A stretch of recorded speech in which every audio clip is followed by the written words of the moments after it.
Shalom Mama Nginang, selamat malam.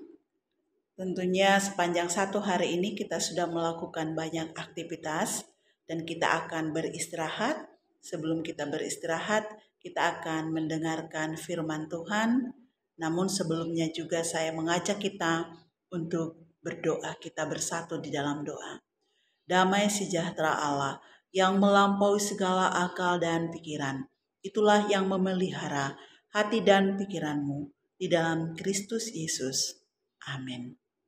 Amanginang, firman Tuhan untuk kita renungkan di malam hari ini diambil dari Yohanes 11 ayat 43 sampai ayatnya yang ke-44. Demikian bunyi firman Tuhan. Saya baca untuk kita dalam bahasa Indonesia. Dan sesudah berkata demikian, berserulah ia dengan suara keras, "Lazarus, marilah keluar." Orang yang telah mati itu datang keluar. Kaki dan tangannya masih terikat dengan kain kapan, dan mukanya tertutup dengan kain peluh. Kata Yesus kepada mereka, "Bukalah kain-kain itu dan biarkan ia pergi." Demikian bunyi firman Tuhan. Amanginang yang dikasihi Tuhan Yesus Kristus, bagi Tuhan tidak ada yang mustahil. Amin, amanginang. Tema yang akan kita renungkan adalah Tuhan Yesus berkuasa atas kehidupan dan kematian. Markus 10 ayat 27 bunyi firman Tuhan di sana, "Bagi manusia hal itu tidak mungkin, tetapi bukan demikian bagi Allah. Sebab segala sesuatu adalah mungkin bagi Allah." Ya, bagi Tuhan tidak ada yang mustahil. Lazarus telah 4 hari berbaring di dalam kubur. Namun Tuhan membangkitkannya kembali. Marta, saudara Lazarus, tidak yakin akan hal itu, sehingga ia menjawab Yesus tak kala Yesus berkata, "Saudaramu akan bangkit," dengan jawaban, "Aku tahu ia akan dibangkitkan di akhir zaman." Ada beberapa poin yang mau kita renungkan malam hari ini lewat kebangkitan Lazarus. Yang pertama, orang-orang yang dikasihi Tuhan tidak lepas dari penderitaan. Dalam Yohanes 11 ayat yang kelima dituliskan bahwa Yesus mengasihi Maria, Yesus mengasihi Marta, Yesus mengasihi Lazarus. Banyak orang mengira bahwa orang-orang yang dikasihi oleh Tuhan tidak akan menderita penyakit. Namun kisah Lazarus justru membuka mata rohani kita, bahkan orang-orang yang dikasihi Tuhan pun bisa sakit dan bahkan meninggal dunia. Jadi jangan salah paham Amang Inang atau bahkan sampai jatuh kepada penghakiman. Seringkali kita mengatakan atau mendengar ungkapan, "Mana katanya disayang Tuhan, tapi hidupnya malah sakit-sakitan." Sakit berpenyakit bukan berarti Tuhan tidak sayang. Maka Amang Inang, di saat sakit jangan tambahi penyakitmu dengan mengatakan bahwa Tuhan tidak menyayangimu. Penyakit yang sedang engkau derita bukan bukti bahwa Tuhan tidak mengasihimu. Perenungan yang kedua adalah lewat penyakit dan kematian, Tuhan mau menyatakan kemuliaannya. Dalam Yohanes 11 ayat 4 disebut, setelah Yesus mendengar kabar bahwa Lazarus sakit, Yesus berkata bahwa penyakit itu tidak akan membawa kematian, tetapi akan menyatakan kemuliaan Allah. Tidak satu pun yang menginginkan tubuhnya sakit, apalagi sampai karena penyakit tersebut ia meninggal dunia. Dari pengalaman punya penyakit, kita belajar tidak ada yang menguntungkan di sana. Sudah sakit, aktivitas terbatas, uang habis untuk berobat, harus makan obat yang rasanya pahit, merepotkan keluarga. Namun, lewat penyakit yang dialami oleh Lazarus, kita memahami ternyata Tuhan mengizinkan penyakit terjadi. Salah satu tujuannya adalah untuk menyatakan kemuliaan Allah.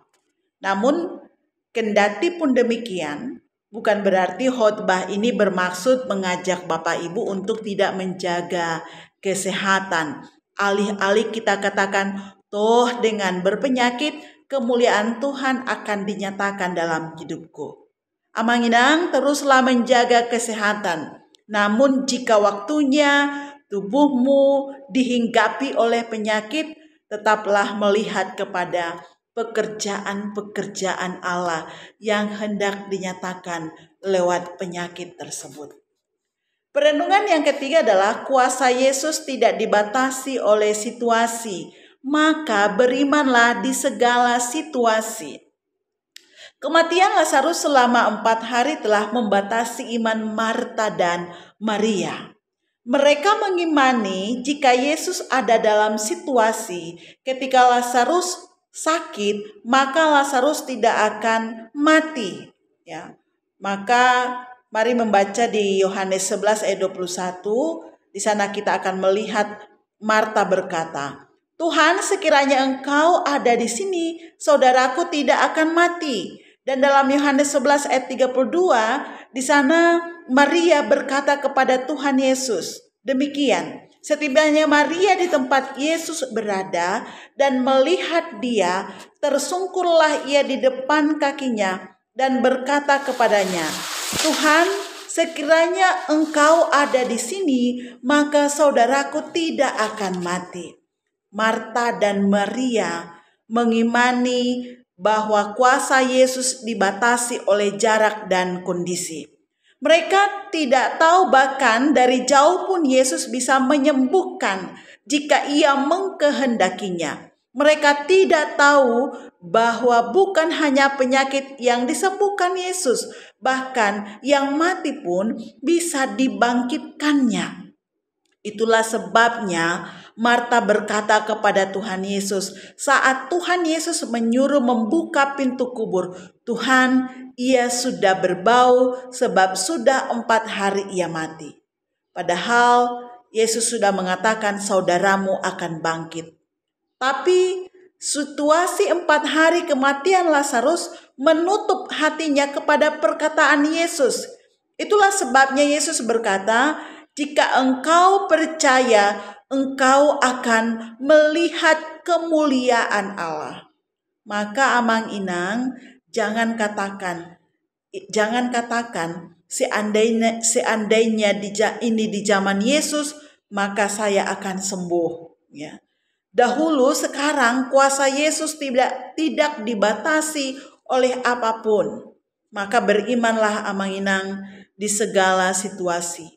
Bahkan ketika medis mengatakan engkau mustahil untuk sembuh, percayalah kepada Tuhan. Maka apa yang engkau imani akan terjadi dalam hidupmu. Dan kemuliaan Allah pun akan dinyatakan dalam hidupmu.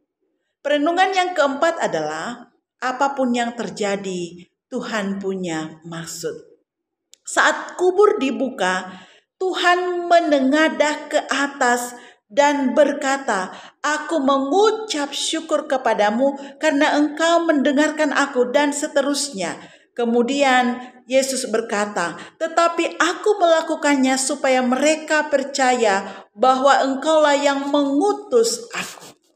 Ternyata maksud Tuhan Yesus mengizinkan Lazarus mati, salah satunya adalah supaya banyak orang yang mempercayai bahwa Tuhan Yesus adalah utusan Allah yang datang ke dunia ini.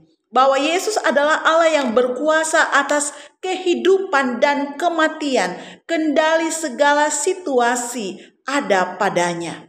Itulah sebabnya saat Yesus memanggil Lazarus yang sudah meninggal itu, maka yang mati itu pun hidup kembali. Lazarus yang sudah mati itu hidup kembali. Amanginang, sekali lagi apapun yang terjadi dalam kehidupan kita, Tuhan punya maksud. Tuhan berkuasa atas kehidupan dan kematian. Maka percayalah oleh kendali, oleh kuasa Tuhan di dalam kehidupan kita, segala sesuatu yang bagi kita mustahil, namun bagi Tuhan tidak ada yang mustahil. Amin. Amanginang, yang berbahagia adalah kita yang mendengarkan dan melakukan firman Tuhan dalam kehidupan kita sehari-hari. Kita bersatu di dalam doa. Sungguh kami mengucap syukur Bapa untuk firman-Mu yang Engkau perdengarkan kepada kami malam hari ini. Tuhan, biarlah kiranya kami menjadi orang yang beriman dan mempercayai bahwa Engkau adalah utusan Allah yang datang ke dunia ini. Allah yang berkuasa atas kehidupan dan kematian. Tuhan, kami akan membaringkan diri kami pada malam hari ini. Kami akan beristirahat. Biarlah kiranya Tuhan yang menolong kami untuk melalui malam yang gelap ini, sehingga di esok pagi kami boleh kembali melakukan aktivitas kami.